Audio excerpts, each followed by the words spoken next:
Hey everybody, it's your friend Kyle Winn here with Sage Realty, and today I'm extremely excited to bring you your mid-year market update report for 2021.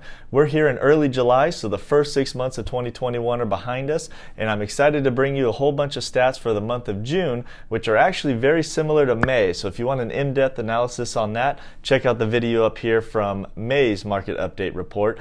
But for the month of June, I'm going to compare that to what we saw for the first half of 2021 and give you some trends and some insights as to what might be happening in our market here. So stick with me for the next few minutes, and I hope you enjoy this video.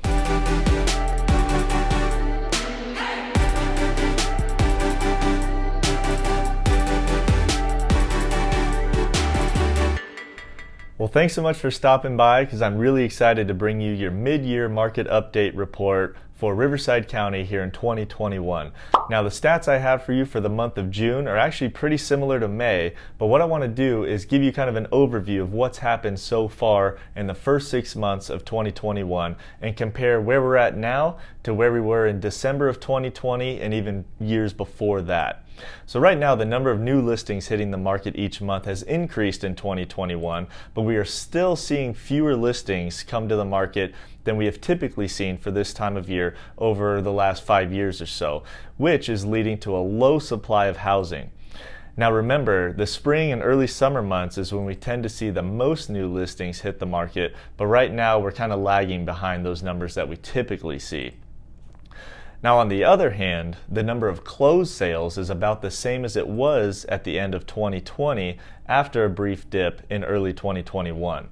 Now, at this point, the number of closed sales we are seeing is actually higher than what we have typically seen for this time of year over the previous 5 years or so.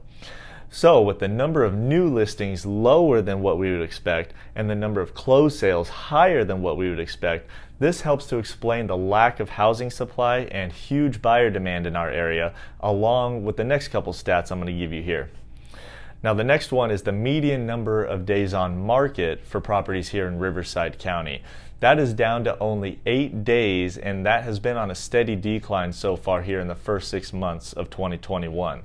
Now, what this tells us is that properties are selling very quickly, especially considering that over the previous 5 years, we would expect the median number of days on market to be between 30 and 60 days. So 8 days is actually quite low, and it's kind of a record that we're seeing for this market here.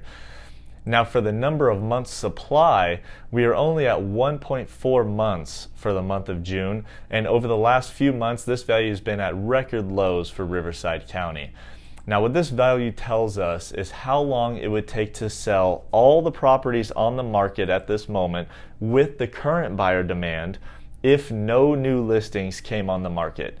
Now, over the previous 5 years or so, the month supply that we've typically seen has been between 4 and 6 months, which I would consider to be a healthy, balanced market. But with the month supply as low as it is right now, we're not seeing enough supply for all the buyers that we have right now. Now, as for the average sale price here in Riverside County, that has been on a steady increase here in 2021 and is now at $606,000. Now, we did not see such a quick increase in the average sale price until after the start of COVID-19, which was about $453,000 in April of 2020. That is a 34% increase in average sale price in just over 1 year. Now, there are many factors that played into this, but it was largely driven by the fact that the average 30-year fixed mortgage interest rate decreased every single month in 2020 until it bottomed out at about 2.68% in December.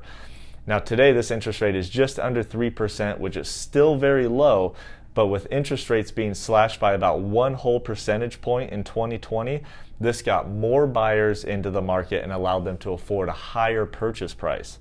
Now, if we compare what just happened over the last 15, 16 months or so to the previous 5 years, over that 5-year time span, the average interest rate was about 4%, and the average sale price here in Riverside County increased by about 6% per year, which is steady growth that we like to see and really what we expect. Now, the quick increase in average sale price that we have seen recently is record-breaking, and I know everybody is asking when it will stop because it can't continue forever, right? Well, I wish I had the answer for you, and I wish I had a crystal ball, but what I can say is to keep an eye on mortgage interest rates and the month's supply of active listings, not only in our area, but across the whole nation. And keep an eye on other factors as well, such as potential foreclosures, unemployment rates, as well as inflation that you may have been hearing about recently as well. I know I'm going to keep an eye on the market, and I'll continue to deliver updates to you on a monthly basis. But for now, that wraps up my mid-year market update, and I hope you found it useful. But before you leave, please be sure to like this video, subscribe if you haven't already, and hit the little notification bell so you receive an alert every time I release a fun new video about buying and selling real estate.